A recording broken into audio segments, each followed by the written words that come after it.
Halo guys, selamat datang di channel gua Omon Saham. Nah guys, di video kali ini gua akan bahas mengenai stock split ya guys ya. Guys, kemarin itu guys, tanggal 14 itu salah satu sahamnya Pak PP ya, Prajogo Pangestu yang namanya cuan itu stock split nih guys ya. Di video kali ini kita tidak membahas tentang cuan ataupun Pak PP-nya ya guys ya, tapi kita membahas tentang stock split gitu loh guys ya, buat edukasi kita gitu guys ya. Sebenarnya apa stock split ini gitu loh guys ya. Nah guys, stock split ini itu pemecahan nilai saham ya guys ya. Jadi misalnya stock split seperti cuan ini guys ya.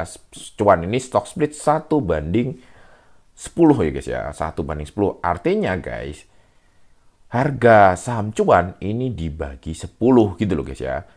Sekarang harga cuan itu 1625. Kalau ini sebelum stock split, artinya harganya ini di 16.250 gitu loh guys ya. 16.250 seperti itu. Jadi sebelum stock split awal-awal harga cuan ini 42,6, artinya harganya ini aslinya 426 gitu loh guys ya. Jadi stock split ini adalah memecah harga daripada saham ini gitu loh guys ya. Nah, ketika dipecah guys, ketika harga sahamnya dipecah, sebenarnya ini tidak ada perubahan nilai intrinsik gitu loh guys ya. Jadi bukan berarti dipecah 10 itu ya guys ya, itu nilai perusahaannya meningkat menjadi 10 kali lipat. Tidak ya guys ya. Jadi nggak ada perubahan intrinsik dari saham itu sendiri sebenarnya guys ya. Dan tidak ada perubahan keuangan dari perusahaan itu. Meskipun stock split 1/10, bukan berarti bahwa perusahaan itu mendapatkan tambahan modal gitu loh guys ya. Jadi tidak ada penambahan apapun di kinerja perusahaan sebenarnya gitu guys ya. Kalau kinerjanya loyo, letoy ya tetap aja sama aja letoy loyo gitu guys ya. Kalau perusahaannya merugi tetap saja akan merugi gitu loh guys ya. Ketika perusahaannya untung, tentunya perusahaan juga tetap untung. Artinya intinya ya guys ya, stock split ini tidak merubah apapun yang ada di dalam keuangan perusahaan gitu guys ya. Hanya harga sahamnya ini menjadi terpecah gitu loh guys ya. Nah, apa untungnya gitu loh guys ya stock split ini? Nah, keuntungannya itu guys, kalau cuan ini ya untuk studi kasus ya di cuan ini ataupun di stock split lainnya, itu keuntungannya adalah harganya jadi lebih murah, lebih terjangkau gitu loh guys ya. Yang akhirnya akan memancing gitu loh guys ya, memancing lebih banyak retail untuk masuk gitu loh guys ya. Yang akhirnya membuat sahamnya ini jadi lebih liquid gitu loh guys ya. Jadi lebih liquid. Jadi keuntungannya buat investor tuh itu. Jadi sahamnya ini lebih murah, lebih banyak minat gitu loh guys ya. Kalau contoh di kasus ini cuan, ini harganya sudah 16.000 ya. Tentunya orang akan mulai malas gitu loh guys ya beli. Mikir-mikir gitu guys ya. 16.000 per lembar artinya untuk satu lot ya 16.000 artinya untuk satu lot aja itu sudah butuh sekitar 1.600.000 ya guys ya.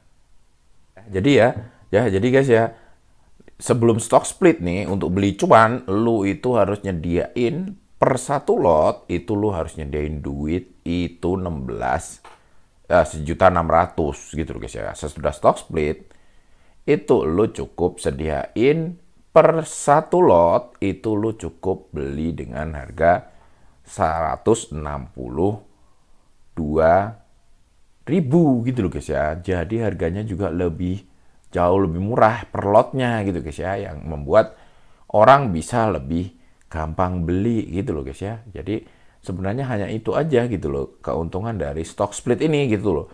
Tidak ada perubahan fundamental apapun gitu guys ya. Tapi tentunya aksi korporasi seperti stock split ini memancing orang itu berbondong-bondong gitu guys ya. Gua di sini guys, gua tuh bukan bermaksud ngelarang lu untuk ikut saham-saham yang mau stock split gitu loh guys ya. Bukan guys, ini juga boleh juga guys ya. Ini menguntungkan juga gitu loh guys ya. Salah satu contohnya ya si cuan ini gitu guys ya. Jadi ketika dia menjelang stock split itu harganya terbang tinggi gitu loh guys ya. Isu stock split ini berembus mulai Mei ya guys ya. Mulai awal Mei ini orang sudah berbondong-bondong ya. Lalu stock split, setelah stock split naik gitu loh guys ya. Nah, gua di sini tidak melarang sama sekali gitu loh guys ya. Nggak apa-apa, justru lu manfaatin momen ini. Gua itu cuman memberi informasi aja gitu guys ya. Jadi gua pengen memberi informasi buat kalian yang masih pemula gitu guys ya. Kalau masih pemula, kalau kalian sudah ahli ya, mengingatkan ulang lah guys ya. Jadi gue mengingatkan ulang ataupun memberitahu untuk yang masih pemula bahwa aksi stock split ini tidak merubah intrinsik perusahaan gitu guys ya, tidak merubah keuangan dalam perusahaan. Jadi hanya mengecilkan harga aja gitu guys ya. Jadi ketika lu berbondong-bondong ikutan FOMO-nya cuan gitu guys ya, lu HK di ujung sini, yaitu lu pastiin gitu loh guys ya bahwa lu tuh ngerti gitu loh guys ya, ini perusahaan tidak ada perubahan apa-apa di kinerjanya gitu guys ya. Wah, jangan sampai lu HK di sini guys ya, di pucuk ini lu nggak ngerti kalau ini kinerjanya perusahaannya sebenarnya tidak ada perubahan. Terus ketika nanti dia sudah harganya terkoreksi, tiba di sini lu nangis gitu, lu bilang, "Loh, kenapa kok bisa kayak gini?" gitu loh guys ya. Itu aja sih gua. Jadi motivasi gua share video kali ini itu hanya sebatas supaya kalian ketika kalian ikut stock split ya, ketika kalian membeli saham stock split ya, pastikan bahwa kalian paham gitu loh guys ya, tidak ada perubahan fundamental kinerja ataupun intrinsik perusahaan. Jadi hanya pemecahan harga yang membuat para retail tuh lebih mudah masuk, akhirnya orang berbondong-bondong gitu loh guys ya. Tapi memang di setiap stock split itu historinya rata-rata memang mengangkat harga gitu guys ya, tapi banyak juga yang turun ya. Kita coba lihat ya, ini stock split ya, stock split, jadwal stock split nih guys ya. Kita lihat yang KDSI ini guys ya, KDSI ini 6 November ya, KDSI ini 6 November, oke 6 November ya, ini 6 November ya, ini ya sekitaran November ini ya, ini juga harganya naik ya, lalu tetap turun, setelah itu naik lagi ya, turun, lalu nah sekarang harganya itu relatif sama ya, masih sama dengan waktu stock split ya. Sekarang kita lihat yang lain ya, itu LPGI ini 13 September ya guys ya. LPGI, kalau LPGI ini malah drop ya guys ya. Ini 30 September ya. Ini September ya. Ini lumayan naik gitu guys ya. Waktu stock split itu lumayan menarik minat para retail ya. Setelah itu turun, naik lagi ya. Sekarang ini sudah turun lagi ya guys ya. Tapi ini sudah di bawahnya waktu dia stock split ya. Ini si Lipo General Insurance. Nah, sekarang kita cek ISAT. ISAT ini kapan ya? ISAT ini 11 Oktober ya. ISAT ini 11 Oktober 2024 ya, ini guys. Nah, ini guys ya. Jadi setelah stock split ini juga terus menurun sampai dasar ya. Lalu sekarang mulai naik lagi ya. Tapi tetap masih di bawah ketika stock split, sudah stock split ya. Jangan kita cek ini guys ya, yang lain lagi, contoh INDS ya, ini 3 Juli ya, 3 Juli 2024. Oke, kita cek. Oh, ini lumayan ya guys ya, lumayan terbang ya.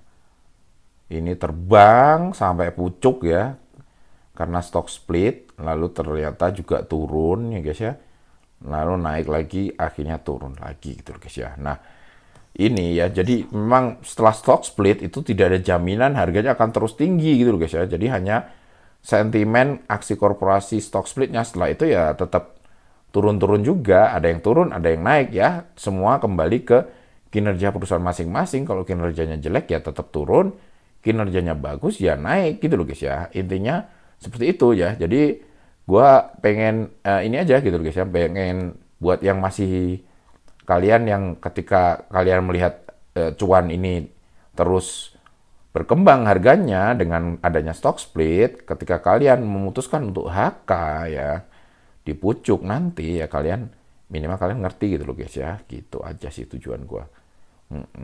Oke guys, mungkin kayak gitu dulu guys teman-teman kali ini. Sampai jumpa lagi di video-video selanjutnya. Wassalam.